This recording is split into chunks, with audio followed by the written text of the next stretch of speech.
Oh, so funny. This show it's been done before. I didn't know that. It's like the biggest show in Japan. Wow. They did a version in Germany. I presume it's still going. No one's laughed. Been going for years.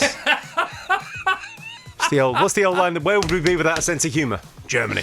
Do you remember the Bob Monkhouse line? What? When I was a kid, I told people I wanted a comedian, and they laughed. Well, they're not laughing anymore. Yeah, they're not laughing now. I played a great gig in Berlin and walked on and went, "It's great to be here because actually this city means a lot to me." My grandfather was actually very involved in the town planning.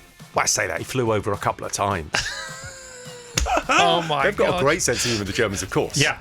Virgin Radio. It's going to be a beautiful day, and the day just got better because we're joined by who next, Vassar? He's the multi-award-winning comedian who's certain to make you laugh, especially, it turns out, when not laughing is the name of the game. His new show, Last One Laughing, is out now on Prime Video, with the last 2 eps dropping tomorrow. So please welcome the very ha-ha, Jimmy Carr. Oh. Yes, you. Great.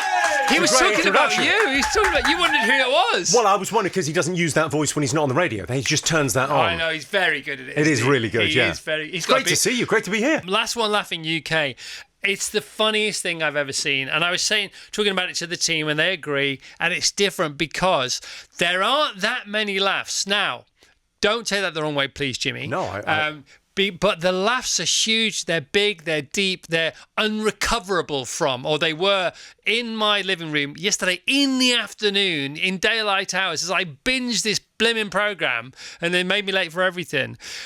Why might that be the case, Jimmy? What is this show? How did it come about? I think in my philosophy of life, right? So I don't think there's enough play in the world. Right. I think what people want to watch is play. Yes. Whether it's music or whether it's sports or whether it's comedians, people want to watch other people play, and it's performative watching. Mm-hmm. The reason people like going to concerts is because you go to a concert, you're performing at the same time. When you're at a comedy show, you're performing in the audience. Yeah. There's something, there's give and take there. And when you watch this show, it's about not laughing. And we've all been there. You've all been in church or at some assembly or school play, something, and you're not meant to laugh, and you get the giggles, and it's that feeling, we can kind of relate to it, and you're so empathetic watching it because these hilarious people are locked in a room with other hilarious people, and there's a real little coterie. There's a really it's someone reviewed it the other day and said it was the Cat's Countdown cinematic universe. Yeah, it's like everyone knows each other. We all sort of get on. And with comedy, it's not like actors. Actors can be a bit sneery with each other. They're not quite, well, if I'm James Bond, you can't be James Bond kind of thing. With comics, we're out for ourselves, but in it together. We're all allowed to get along. And then we're just trying to mess each other up in this thing. We took it so seriously. So it's the stifling of a laugh times 1,000, supercharged with these extremely funny people who will try anything to make each other laugh in this confined space. And if you laugh once, you get a yellow card. And if you laugh twice, you're out. It's as simple as that. There are replays, there's slow-mos, there's all this other stuff going on. And you think, well, it's quite funny, but it's a funny idea, but it sounds a bit dry. It is so not dry because it's the stifling of the laugh. And it's like Rob Beckett, who I think might be my favourite. Bob Mortimer obviously wins everybody over. Well, I mean, Rob Beckett doesn't feel fair because he's half laughing at all times. All the time. He was born laughing. And he tries to make other people laugh and then ends up nearly getting out because he's beginning to make himself laugh. And a lot of the comedians do that. And yes, it's self-sabotage. And then they have to run away, don't they, into the corner of the room and hide to stop themselves from laughing. Lou Sanders is... people might not know Lou Sanders that well. She's such a star in this, and she went on the attack. So it's a weird thing where you saw people go in there, and some people went defensive. They went, right, I'm not going to laugh. I'm just going to try and keep my head down, walk away, make a cup of tea. I'm going to try and do something. So it's like watching kind of reality TV, but really funny people doing it. And then Lou just kind of kept on saying something and then just having to dart away at high speed. Oh, my gosh. Lou Sanders, Sarah Pascoe, Joe Wilkinson, Harriet Kemsley, Richard Iodi. Ayawadi? There you go. I can never say his name. Yeah, Rob such Beckett, a funny guy. Judy Love, Joe Lycett, Daisy May Cooper, Bob Mortimer. I've worked with Richard a lot over the years. I mean, I absolutely love him. How do you say his name again? Richard Iowadi. I've never seen him comfortable in a show. He's the most socially awkward man ever. I mean, I've known him 25 years. I've never had a comfortable conversation. On this show, never seen him happier. He just absolutely, he was so confident. He went, I haven't laughed since the 90s. I'm going to be absolutely fine. And then was just going after people. Yeah, he went. Well, he goes after people like like a comedy assassin. It was like we've made comedy into a sport. It's so funny, man. And like I'm saying, it's 4 or 5 minutes. Episode 5 is the best. There's real trepidation. Episode 5 has got such stakes. If who's the king of suspense? Hitchcock. If Hitchcock were to make a comedy show, he'd make this one because it's the build. It's the 4 or 5 minutes till the next laugh, because they can't laugh all the way through the show because the show is waiting for people to laugh, and then you're waiting with them. They're trying not to laugh, which is hilarious anyway. I'm sitting on the sofa at home thinking, having been brainwashed into thinking I'm not allowed to laugh as well, so I'm trying not to laugh on my own yesterday. How'd you do? Did you do all right? No, it's terrible. So what happens is you start doing anything else other than laughing. So I was crying, I was shuddering, my hearing went weird at one point because there's this energy trying to get out. Yeah. The laugh is trying to get out. Do you know what I mean? It's very nice. I mean, I would recommend, if people are going to watch it, if they haven't seen it, I'd recommend watching it with other people. I've got a theory on why, it's my theory on Christmas telly. Why is Christmas telly the best telly? Why is that episode of Gavin and Stacey this Christmas like the highlight of the season for me? And I think it's because we watch with other people at Christmas. So that thing of like going, if you've got a show and I like some of the people in this, I'm going to give this show a go. Yeah. Wait, don't watch it on your own. Watch it with other people. Because there's something about that just makes it so much more fun. The communal energy of Christmas Day, that's in the air. That's across the world. It's the only time when the whole world does stop. I mean, Easter's got a bit of that going on, but Christmas, the whole world stops for some reason, for good or ill. There's something very peculiar about Britain with that. In America, Christmas TV is not a thing. Right. It's not like the big shows, the big Christmas special, in the same way as it is in the UK. There's something about that, and that kind of shared experience. I love that thing of the shared experience, because we're all a bit, people are a bit isolated now. Yeah. It's a lot of what, what you do is, reach out. I was very isolated yesterday, on the sofa. We've got a rescue dog, but she didn't get it. So funny. This show it's been done before. I didn't know that. It's like the biggest show in Japan. Wow. They did a version in Germany. I presume it's still going. No one's laughed. Been going for years. What's the old line? Where would we be without a sense of humour? Germany. Bob Monkhouse, isn't it? Yeah, it's is it? Do you remember the Bob Monkhouse line? Yeah. What? When I was a kid, I told people I wanted to be a comedian, and they laughed. Well, they're not laughing anymore. Yeah, they're not laughing now. I did that line when I was in. Why did I do that? I was in Berlin. Played a great gig in Berlin and walked on and went, "It's great to be here," because actually, this city means a lot to me. My grandfather was actually very involved in the town planning. Well, I say that he flew over a couple of times. Oh my God. They've got a great sense of humour, the Germans, of course. Yeah. Della and Richard Maidstone. Hi, Chris and the brilliant team. We binged Jimmy's series so far last night. OMG, it's so funny. So lovely to have some great comedy to watch amongst all the serious stuff on TV. So we're talking to Jimmy Carr, who is the host of Last One Laughing. It's brand new on Prime Video. I think they've made the point, though. That's the thing. In the world right now, people are a bit overwhelmed. Yeah. It feels like have you seen that new Trump show? The News. It's like like someone's put it on fast forward. How could you make another Succession now? It's just the news is doing all of it. Yeah. And it's all a bit, it's a bit much. Seems to be a lot going on today. Well, it depends what you consume, what your diet is, doesn't it? Yeah, people talk about that a lot. People talk about their physical diet and they go, oh yeah, fruit and veg, and I'm doing this and I'm going to do the keto or whatever they're doing diet-wise. Yeah. And they don't think about what they listen to and what they let into their lives. Well, everything's a diet. And something joyful. Yeah. It's really good. Yeah, you want educational stuff and you want stuff that isn't screaming at you. Yeah. This is it, man. Morning, Chris Vass and the team. I'd like to put forward a complaint to Jimmy Carr, please. Says Stevie G in Durham. You can't make a series as good and as funny as this and only have 6 episodes. Do better. So it's 6 hours, 6 episodes.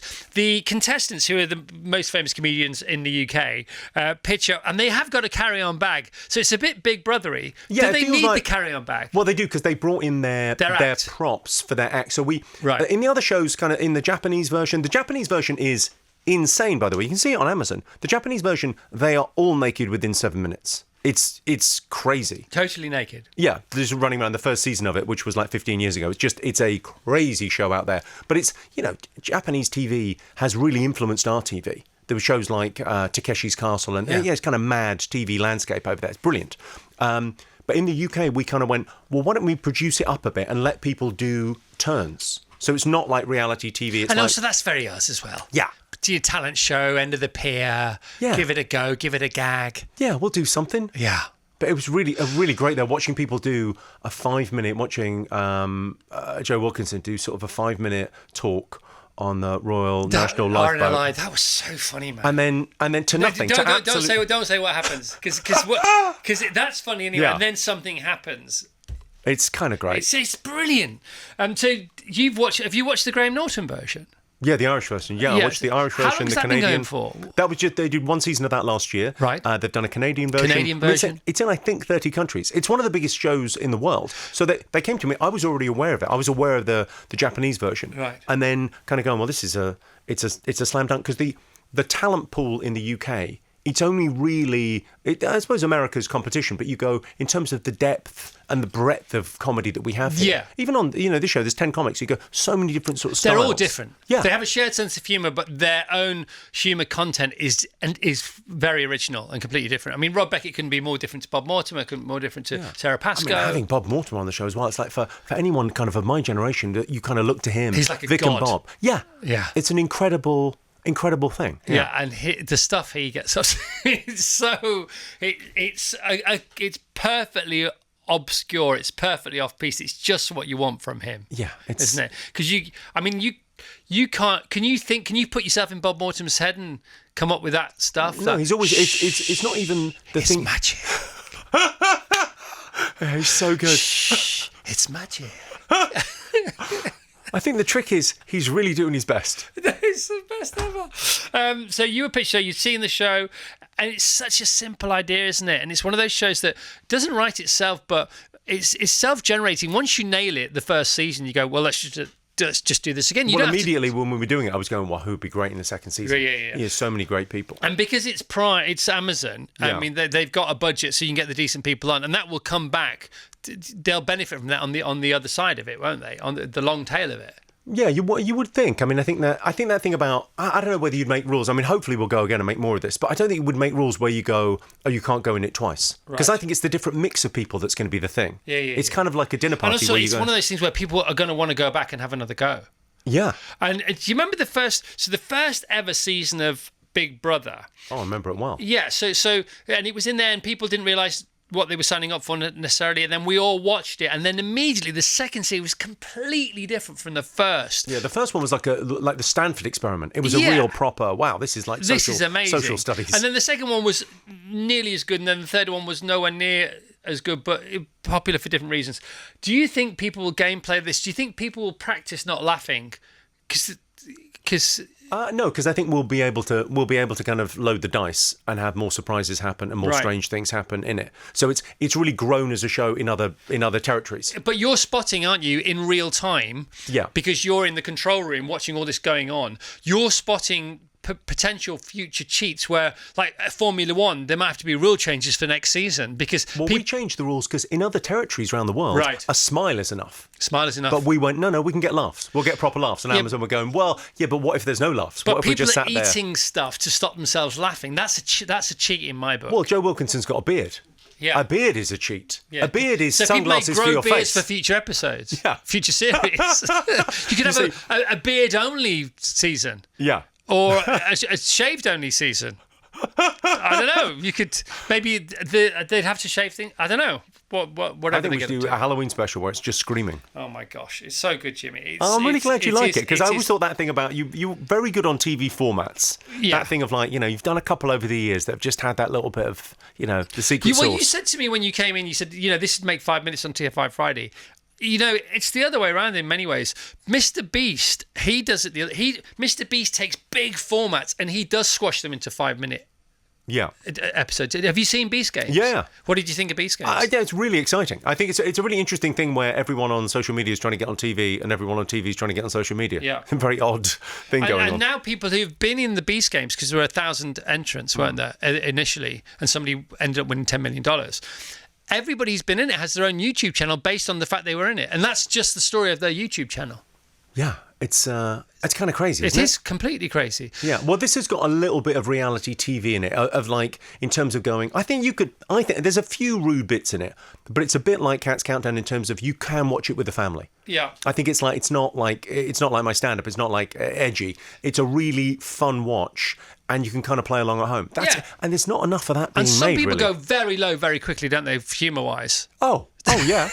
Oh, yeah. Physically and verbally. Oh, there's a couple of great little pratfalls. I mean, yeah. It's amazing. So, talking to social media, biggest show in the world, social media, Joe Rogan. You were on Joe Rogan in the last 12 months. I loved it. I think I'll go on again. I think I love doing Joe's show. So tell people about Joe. Tell them about what a big deal it is for you to go on it. Where it is in Austin, Texas. It's a huge deal as a comic to go on something like Joe Rogan, because you go from being a comedian, you can sell some tickets or whatever, to being waved through the airport the next day. It's like, I imagine, I've done the Tonight Show a bunch of times in the States, and it doesn't move the dial massively now. It's a great fun show to do, and if you kind of love comedy, it really means a lot.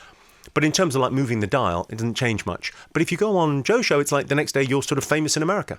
It's literally as simple as overnight. That. So it's like Johnny Carson used to be. It's like the old school Johnny Carson thing, and it's a very fun conversation, because 3 hours of chatting to someone, there's nowhere to hide. You just got to be yourself. And so you go in there, and he now has a comedy club in Austin, Texas. So basically, super. I mean, Austin, Texas it's so fun as a place to go. Right. I don't know if there's a lot of tourism there, but the mothership is this comedy club. It's like a guy with unlimited funds has built a comedy club. It is so fantastic.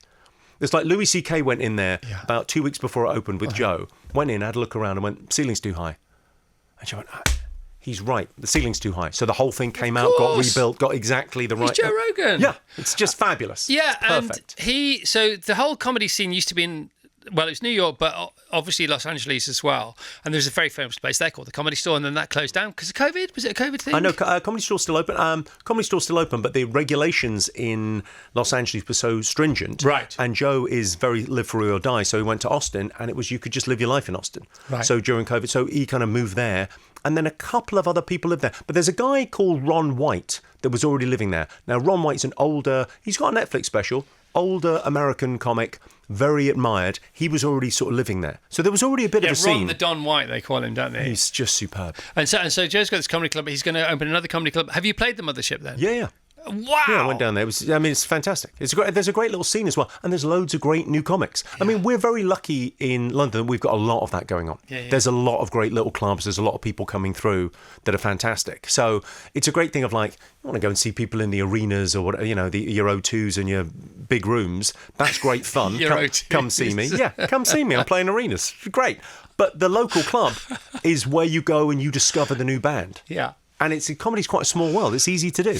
Is it true that Rob Beckett still hasn't played arenas? Because they do mention that in the show. I think he's played an arena. I think his podcast played an arena. Didn't you have to do an impression? There was an impression because there's a one-armed bandit in the. Oh yeah. What's going on? We just use that. Well, occasionally we were watching the show and we went, okay, what if there's a lull? What if there's 2 minutes where no one says anything funny and they're all making cups of tea? So we just went, okay, well, we can just phone in and go, spin the dial, and you've got to talk about this. So they've got to talk about their celebrity crush. Yeah. I mean, it's not a spoiler, but Richard Arwadi's was Bodicea. Well, yeah. Not the obvious choice. And then you came in, because you can buzz in, can't you? Yeah. On a point of order and say, look, Bodicea, not technically a celebrity. Well, yes, but not present day. We wanted a bit more than that. Yeah. I mean, where his mind goes, he's just crazy. Oh my gosh. I think he secretly wants to host it, by the way. Well, not so secretly. What, Arwadi? Yeah, of course he keeps following you out the doors all the time. Yeah, he would be good. I had an amazing lunch with, I was in LA, it's a very name-droppy story, but I was in LA with a friend and we invited David Letterman to lunch. So we, called David Letterman, said, do you want to come to lunch? And then he turned up. We were kind of thrilled. Yeah. He turned up, and I'm a big talk show fan, big fan of Letterman, and he came and we jukeboxed him for stories. I just said, tell me stories about Warren Zevon and tell me stories about Norm Macdonald, and very graciously told all the stories. All he wanted to talk about was Richard Arwadi. No way. All he went, yeah, Jimmy, I've seen your comedy, yeah, great stand-up. Can you tell me, what's Richard like, though? What's he like to work with? I was going, what? I'm meeting one of my heroes. All he wants to talk about is my mate Richard. Just he loves Richard Arwadi. What is he? Which bit of his? I think it's everything, but because he's seen all the comedy in the world. He's been exposed to all of it for 50 years. And Richard is, I think the same thing with Bob as well. It's like you don't know where their mind is going to go. You don't even know, you can't see the joins. Where's the funny coming from? What am I laughing at? Why am I laughing? But Rich's humour, would you call it intelligent humour, or humour is super intelligent anyway? But he does, I can't remember some of the lines, but they're extraordinarily funny, aren't they? They're super dry. Yeah. Well, I was trying to explain the rules to them. It's a nightmare scenario. You've got 10 of the funniest people in the country, and I'm trying to do some TV hosting, and they're just all looking at me going, what? Yeah, Come on good then. luck. And it was like being back at school. It's like being the substitute teacher. Are you doing another TV show? I'm doing I'm doing a thing called Cat's Countdown. We're doing more of that. Yeah. Just recording more Are of you that. doing the one that you can't talk about? Is that why you're... I think I can't talk about that Because you're one the most yet. articulate man in the world. And I you can't just talk about that one. Right. Yeah. But you are... Let's talk about not talking about it. Yeah, sure. Okay, so I'm sure we can talk about there's a new format going on with a guy that I used to work with who's a genius, big fan of comedy. So you've got together with him and this is an original show. Well, sorry, I don't know which show we're talking about now. I've got a couple of shows. About Dom's show. Oh, okay. No. That was his comment on it. But it's so this is the idea. There's a Reddit thread called, I'll talk about this. I don't care. How much trouble could I be in? There's a Reddit thread called Am I the asshole? That's the thread. And it's basically people go on there and they say, look, I've done this. Am I in the wrong on this? Am I in the wrong? And we're going to do a show of that, which I think is going to be a lot of fun. But it's a bit like Judge the Grudge. That's why I brought it up. Judge the Grudge on Big Breakfast back in the day. It's that sort of spun out to go, right, okay, are you the bad guy? Are you the good guy? Love it.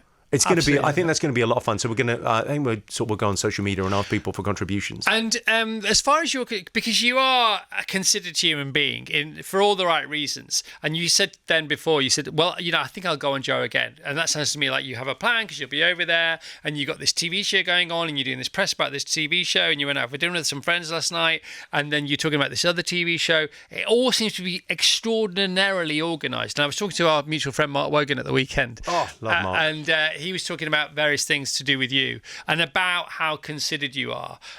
Do you have a playbook? Do you have a schematic? Do you have a blueprint of the next 12 months or 24 months? Do you have anything that the rest of us can benefit from hearing about? I don't know about a plan particularly. It's that thing where you go, you've got we make plans and you haven't got any, we're not in control, but you have a lot of influence. You can sort of go, and I always think any kind of success I've had it's a lagging indicator of good decisions made earlier. Right. So it's that thing where you go, you don't get stage fright because you prepare. So it's that thing of like you're writing the next thing now. You're writing the one for 12 months now. That's all like. So how far ahead are you? I'm booked maybe to the end of 26. 26? I knew you were going to say 26. Yeah. Booked to the end of 26. Is that why you're so calm? Do you ever get anxious, Jimmy? Yeah, a little bit. But I was thinking about this recently. I was thinking about like mental health because did Paul Whitehouse, Paul? Yeah. Paul's amazing. So he's got a new podcast, which I did yesterday called, I think I'm on the first episode of the next season. It's called I'm ADHD, No You're Not, with his missus, who's a psychiatrist. It's a brilliant show. And we're on that sort of chatting about, we're chatting about kind of the hang on, I've lost my train of thought entirely now. What are we on? So we're talking about being organised and about being anxious. And... Well, being anxious. So we were chatting about kind of the pathologising of the normal human experience. Yeah. And the idea of we go, look, anxiety and depression are very, very serious maladies. But basically, if you're depressed, you're thinking about the past. And if you're anxious, you're thinking about the future. Absolutely. And the way I suffer a bit with a bit of the old anxiety. And what it is you're not giving your mind anything to do right now. There's a scarcity of problems, so you're making things up to worry about in the future. So your chimp is at work. Yeah. So that thing of like going, okay, well, what can I think about now? And for me, it's been jokes, just giving your mind something to do in the moment, and being kind of more. I mean, it's all self-help. It's I'll be a bit more present. Yeah. But it's quite nice just right here. We were talking about agency before. Tell us about the difference between agency and empathy. Well, that's the thing of my little philosophy on life. That it's. Okay, agency and empathy, right? Yeah, come on. We give people that we don't like agency. So if there's riots in the streets and it's a bunch of skinheads, we go, they knew what they were doing, smashing the place up. And then if it's people we like rioting in the streets, we give empathy. And we say, oh, well, they couldn't help it because they had to do that. That's the language of the streets. Now, actually, you should give people both. You should make sure that you give people enough empathy. You want to care about other people and you want to understand where they're coming from, but also they have an effect on the world. So even, it doesn't matter where you come from, doesn't matter what cards you were dealt in life, you have agency. You get to change it.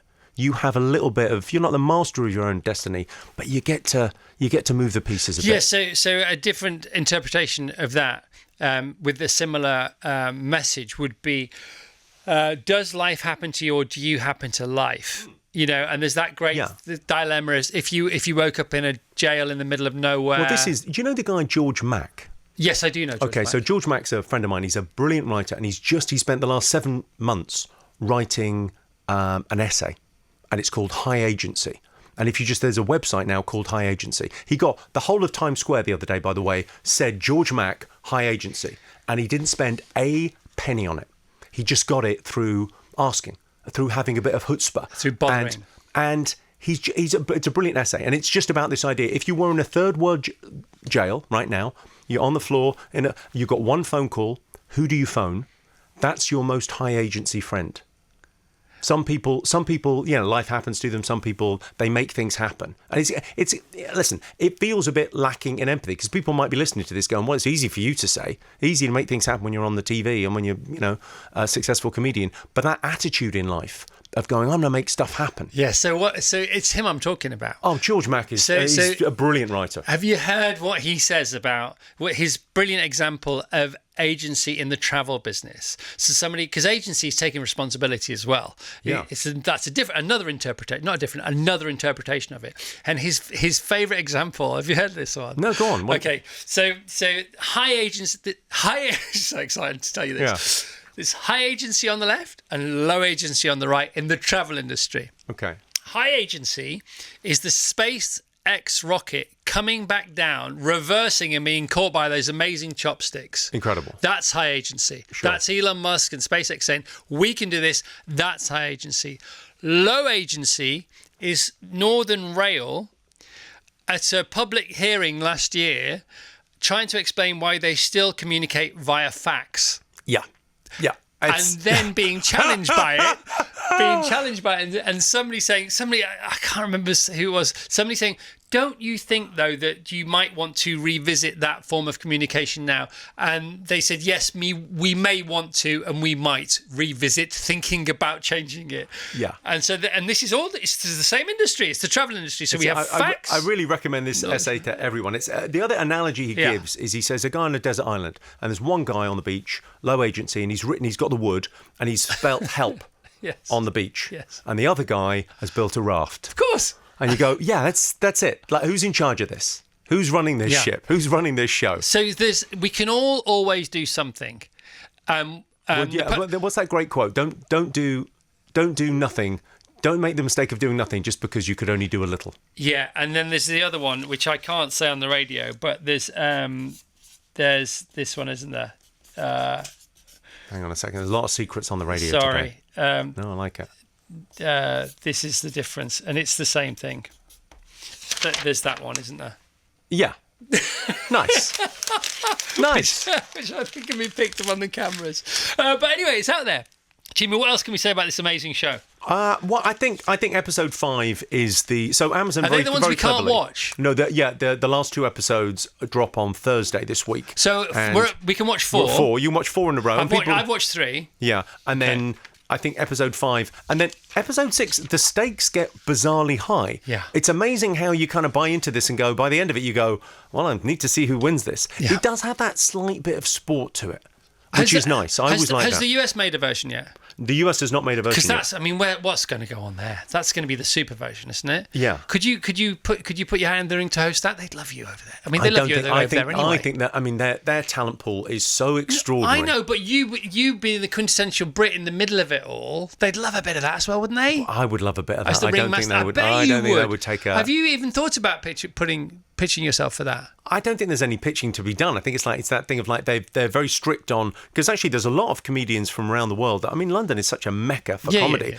There's loads of sort of Canadians and Australians and brilliant comics here. I went, no, we want all Brits for this. No, none of the Irish, all Brits. Yeah, but they're all different anyway, aren't they? All around the world, like you said. Yeah. So who would you, if you didn't host the one in America, which I think you should, because I think it'd be a great curveball. Yeah. And you could be a bit butlery or a bit footman-y, because you've got that going on, and you've got it all going on, and they love you out there anyway, and you're big out there anyway.